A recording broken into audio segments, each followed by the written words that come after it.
A mundet kjo mi u shkaktu për shembull më shumë personave që përdorin holluz gjakun në terapitë e tyre? Te holluz të gjakut numri i trombocitëve mundet me qenë në rregull, brenda normales, por mbi dozimin me holluz gjakut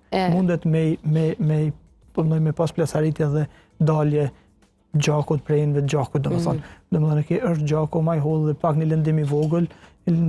është gjak, domethënë gjakderdhja është më e madhe, për shkak se është një mekanizëm që edhe kur lëndohet njëri, edhe kur prehet gishti, edhe kur ka, është një mekanizëm, një hemostaz që i themi ne, që domethënë e rregullon domethënë daljen e gjakut, domethënë me pas pa kufi, por kur ka përdorim të holluzëve të gjakut, dhe mbi dozim të përdoruzëve të gjakut, sigurisht që gjaku nalet shumë më zor, dhe sigurisht që ka rrjedhë të gjakut më shumë. Kështu që rrjedhimisht mundet me ardhur hematomat për shkak të mbi dozimit me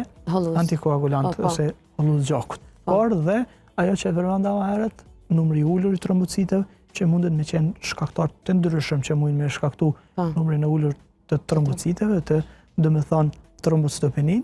që disa janë idiopatik, që nuk dihet asnjëherë shkaktar, disa janë imun dhe disa mundin me qenë prej faktorëve të ndryshëm, prej virusëve, prej